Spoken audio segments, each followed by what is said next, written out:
Hey, I'm Black Oni, and we're taking a look at Wayfinder.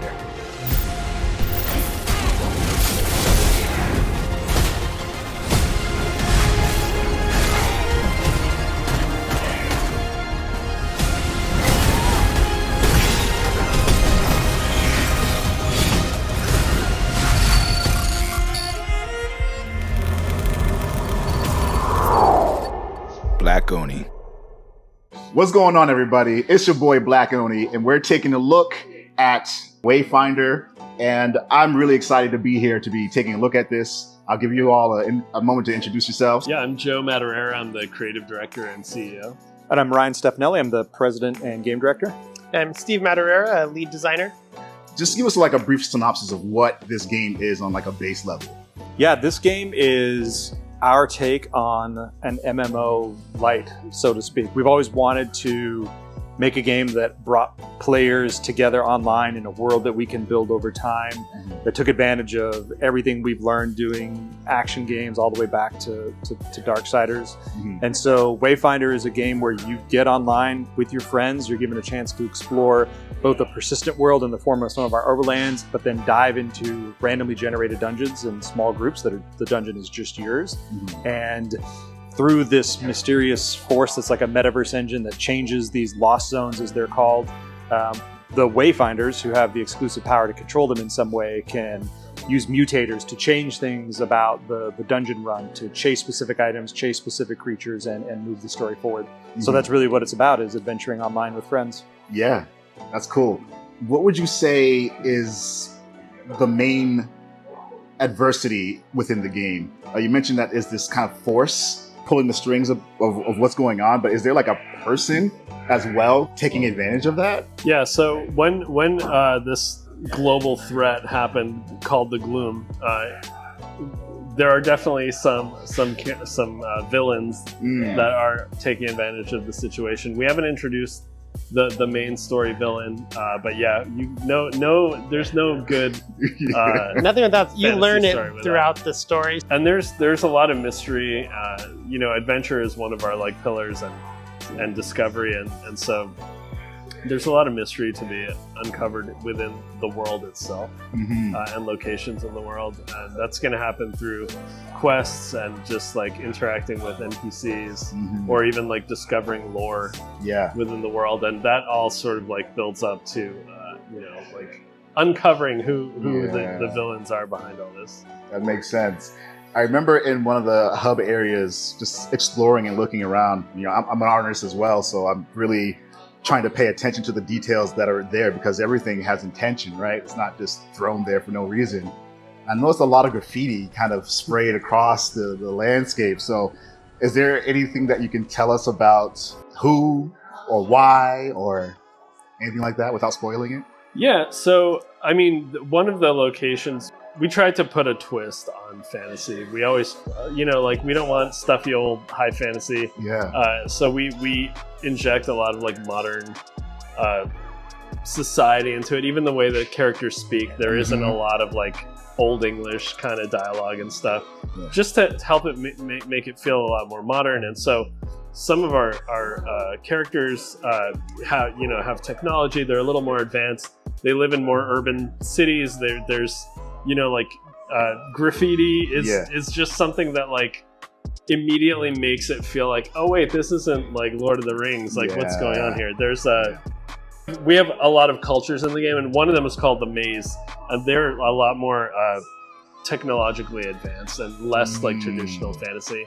And so that's where a lot of the stuff, the existing people from the Maze that exist within Skyhold, like kind of like spread that flavor through the city. And we just like it, like like when you go into the mines and there's a lot of technology there, and it's run by these bandits. They're all like teched up. They have some cyborgs. There's like the paint on the walls and stuff. It makes it feel again just like pushing away from very traditional high fantasy, which we also love. But for us, it's just like trying to create something that feels fresh. That's why like even a lot of the colors we use and stuff feel a lot more modern, and we kind of have our magic version of like neon signs and stuff. Just so because it's like a wooden sign in a tavern is like I don't know. I don't feel like you could do that anymore. We want to get people's attention and stuff. I've always wanted to see a neon sign in a fantasy city, so I'm very excited that we. But we are talking about letting people, collect like images that they can spray on like the environment and stuff like that. So going into the gameplay aspect of it, what would you say is the one element of this game that really sets it apart in terms of how you came across like the combat system? Because what I noticed from playing that is that it was pretty tactile, pretty immediate. Like if I moved out of the way of an attack, like, okay, I'm out of the way. It's not just going to like server side just say I still got hit. You. Yeah.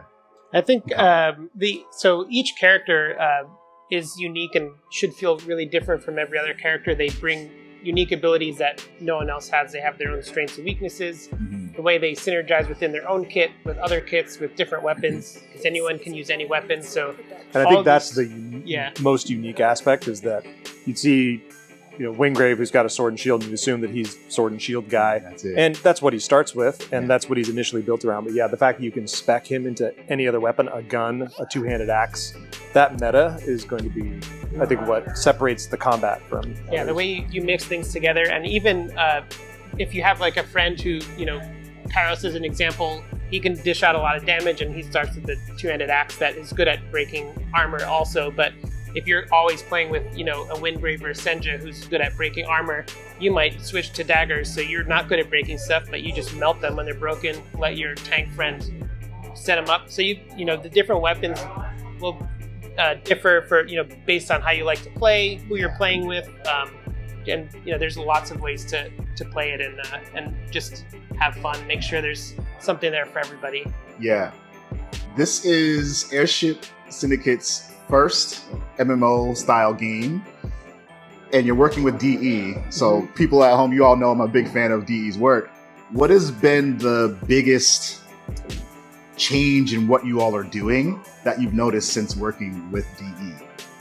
I think really the big thing that working with DE is really been really positive is they have a lot of expertise in where we are lacking that, which is free to play space and doing it well. And Warframe's always been touted as like super fair and like really well received. So we knew that we can rely on them for really good feedback and experience in that sector, and we can bring what making fun action games and like systems and depth and like kind of bringing that together and really work together to make an awesome game.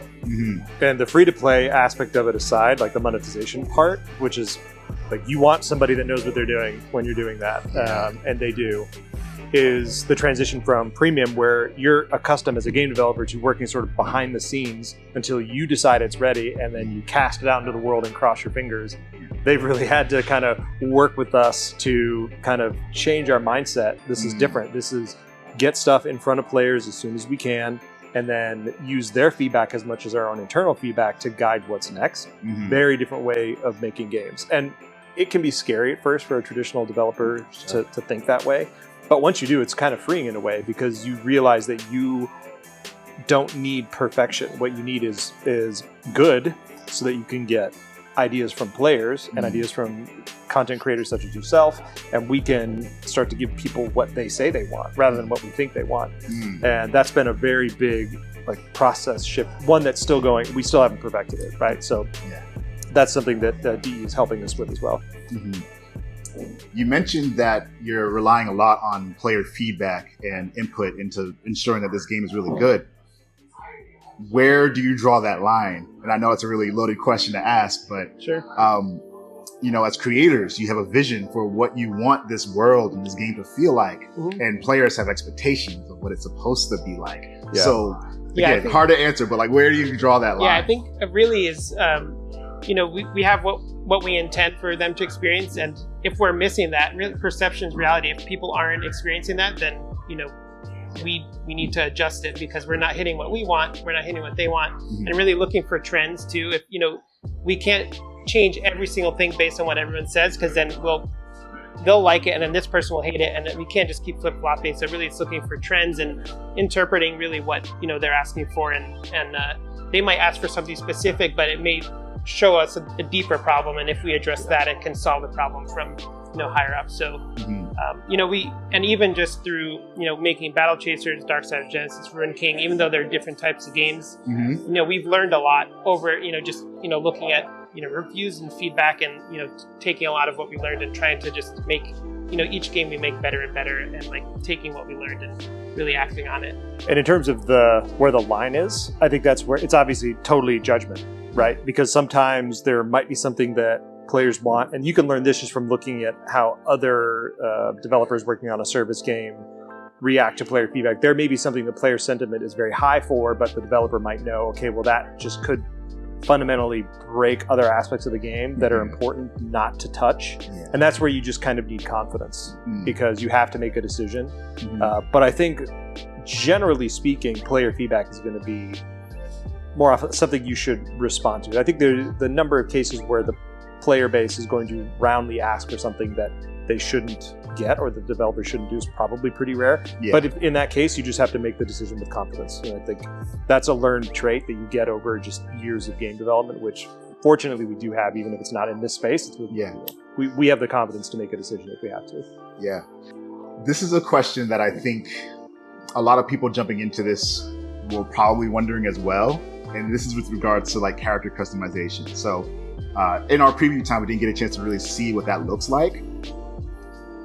Why did you choose to not allow people to create their own characters and insert them into this world versus using established characters who are, I love the designs for these characters. I'm happy to choose them, but I also love being able to like make it my own. Yeah, I think, early on we did experiment with that, but the end result was a lot less exciting for us, like as creators.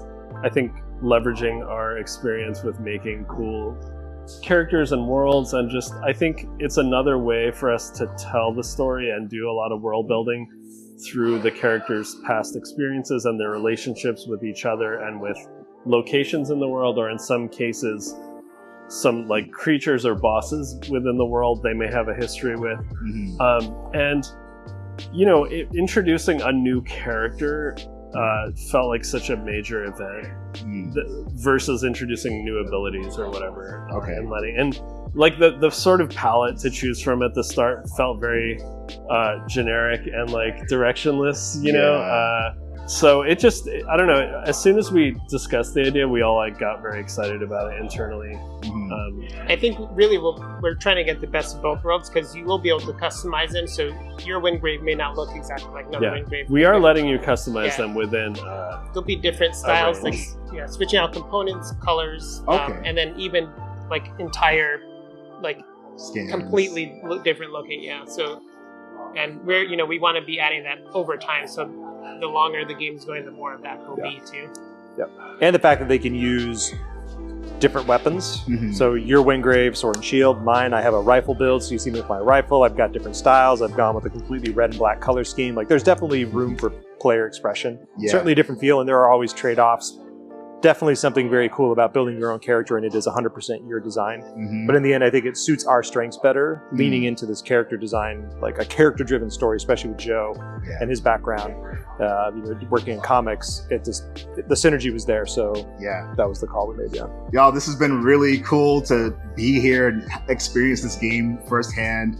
I'm so excited for you all to get to check this out. Thank you all so much for watching. Again, thank you all for holding this event. Our pleasure. Thanks for coming. And I'll see you next time.